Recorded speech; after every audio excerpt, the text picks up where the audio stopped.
Okay, this would be the last thing that we talk about in class. We've got a couple projects to do for lab, but in the class period, this is it. So I want you to understand and be acquainted with terminology associated with site plans. Okay? If you're building something, it's got to go on a piece of property typically. There is civil work associated with that. Civil work is associated with things like laying out a site plan together, putting plot plans together, roadway geometrics, infrastructure design and implementation, and all that sort of stuff. So you've laid out a big box. Actually, you did one on a test. I want you to understand what some of the terminology is.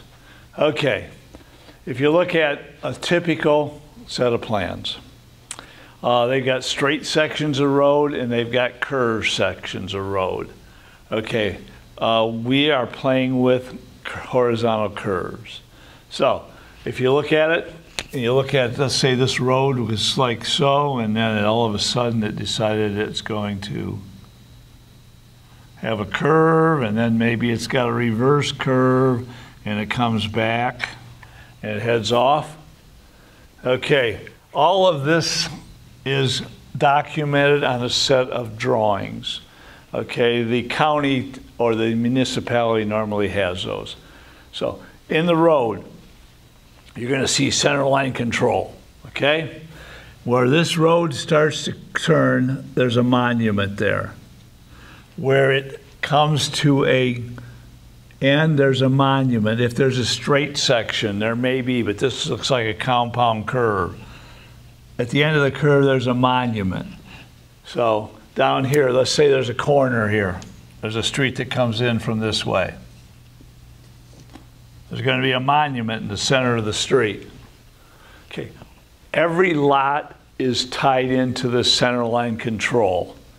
Okay, so if you're building a house and you've got little pieces of iron pipe in the ground and you think someone tampered with them for some reason, which they do, everything is tied to the center line control. This is what I use. I don't use those stakes. I use center line control. There's no way that can be wrong. I've seen guys back drag a lot, pull the corners out, look around, get out of their dozer, pound them back in the ground wherever they think it's close. They're not accurate. So I let a surveyor make sure that is, or I wouldn't go off of lot stakes. Unless I was doggone sure that they were right. So some of the words you're going to see is FIP. FIP on a drawing. That's found iron pipe. So if you're in a corner like this, you see a little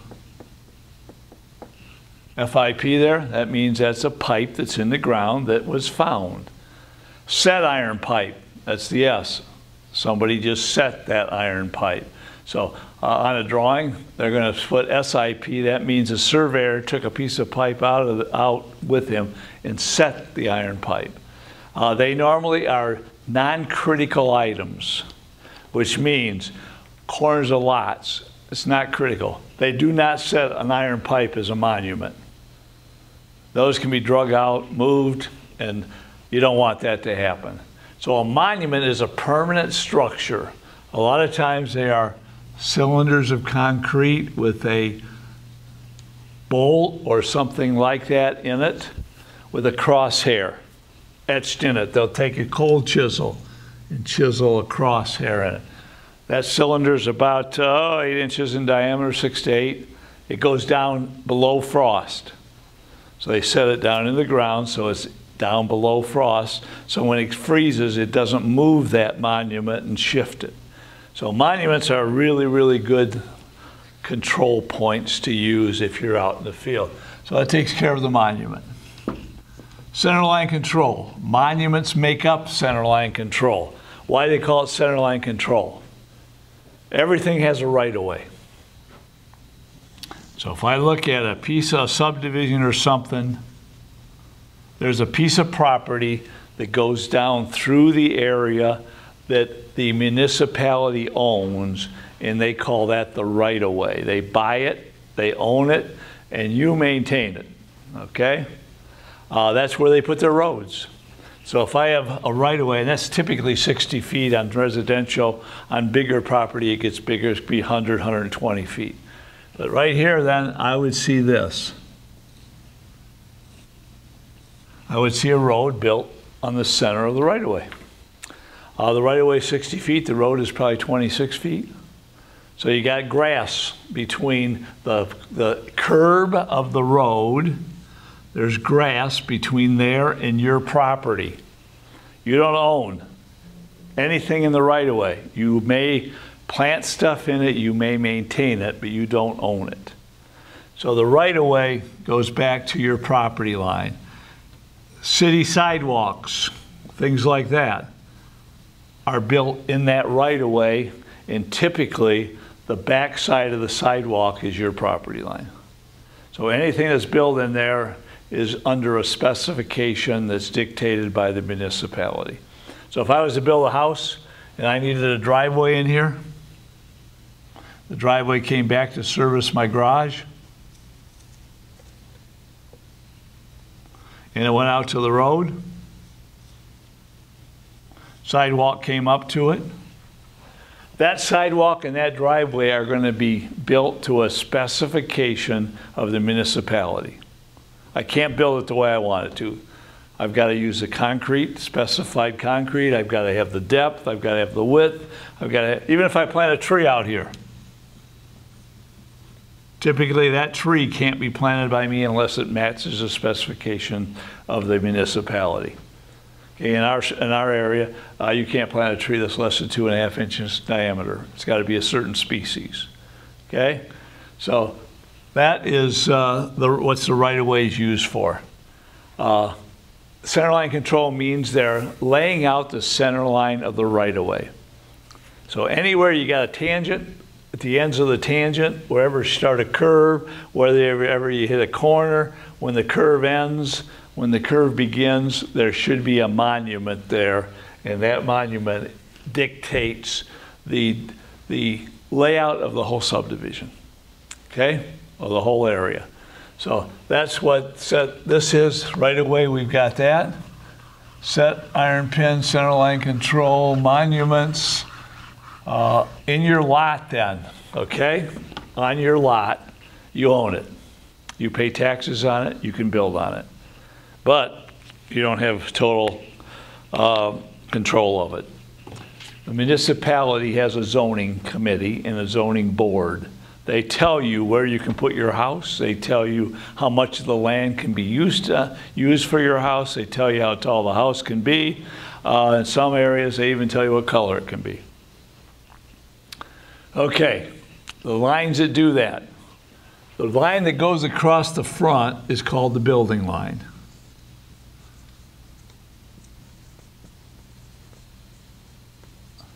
Okay, that's where you set the front of your building. So that'd be one thing. That's typically, depends on 20, 25, or 30 feet, depending on where you're at. The setbacks, side yard setbacks,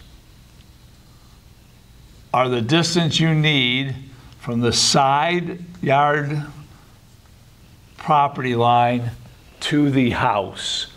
A lot of ours were aggregate of 25, minimum of 15. So they'd say, okay, I said that wrong, excuse me. It'd be a minimum of 10, aggregate of 25, okay? So what they're telling you, if you take that side and add them together, they got to add up to 25 feet at least. And the least side has to be at least 10 feet. So it can be 10 and 15, it could be 11 and 14, it could be 12 and 13, and so on. So there's setbacks. So you got side yard setbacks, and this is that BL. This is normally on a drawing BL, building line. Okay? The side yard setbacks, and then you've got a rear yard setback. So what they end up giving you is a little rectangle to build your house. Okay? It's the only place the house can go is in that rectangle. I've had people buy lots, design the house. We take a look at the lot and the house and find out that the lot doesn't accommodate the house. House is too big. Oh man, I thought I bought a 120-foot lot. I thought my 70 or my 85-foot house would fit on there easy. Well, depends on what the restrictions are. So we have setbacks and we have building lines. So that's these two. 3 setbacks, side yard, rear yard, and the building lines in the front. You also have problems with easements. Okay, let's say there's in the back of your property, let's say that there's power lines going through. How do they service them? If you own the property and they don't have ability to get on the property without your permission, they can't service their lines. So they put easements on drawings. Easements give them the right to use the property to service their equipment or their lines or whatever it is, but you still maintain it. Normally in easements you can't build anything. So if you wanted to build a shed, a building, you can build it, but they have the right to tear it apart when they get there if it's in your way. And they don't have to put it back together. So you want to put it there and let them throw it to the side and you rebuild it, that's okay. But, or they'll make you pay someone to move it so they can get in and do their work. So easements are normally on the back of the property or the side. Side, a lot of easements on the side are for drainage. Get water out of there. They like to control it, so they've got the grade to get rid of water so it doesn't pond. In the back, utility easements, drainage easements, they may have a couple manholes back there with swales to get rid of water. People have to get to them. So that's all that is a dedicated, easement's dedicated on your deed. They'll be right on the deed of the property, okay? Then we've got property lines. Property lines have written on them bearings, you already talked about that, and lengths.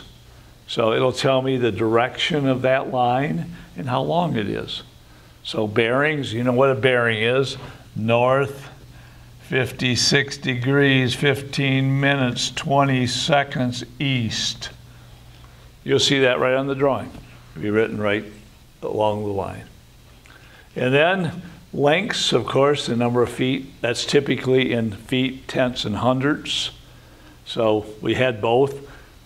Properties in feet, tenths, and hundredths, the buildings in feet, inches, and fraction. That's why I have you go back and forth between the two. Because if you're building a house on a lot, you need to know how the two are related. So that takes care of that. And we got 2 more things and we've got it whipped. We got to know where to put the house this way, vertically. The USGS, the U.S. Geological Survey, has a datum that covers the whole United States. Okay, they know where our elevation is with respect to Denver, Florida. If roads run from here to Florida, they know how those two relate, and that's the USGS. So there's monuments. You can get monuments right from the county. They'll tell you where they're at. They'll tell you the elevation. It has to do with sea level. Here we're in the 600, 700 range above sea level feet. Up in Denver, of course, it's Mile High Stadium. They're 5,000 something above sea level. Okay? And then the last thing is on the drawings, you're going to see curve data. You know all those things you've been calculating? They're going to be written right here on the drawing. They'll tell you the delta, they'll tell you the radius, they'll tell you the length of the curve, they'll tell you the long chord distance. It'll be written right in the curve data, right on the drawing. So this is why you learn this stuff, so when you get out there and you've got a site plan, that you can look at it and understand what the engineer or the technician is trying to get over to you. So you build the thing in the right spot. You don't infringe on easements. You don't build it off the building line. You don't set it at an elevation where you drown your neighbor. You can't do any of that stuff. It's all against the law. So unless you have the idea of what the rules are, you're probably going to end up in a pickle. Okay, we're going to practice some of this stuff on lab projects. We've already done some, and this will be aired near the end of the semester. So we won't have much to do when you hear this lesson, but hopefully it gives you an idea of what you're going to see when you get out in the field. Thank you.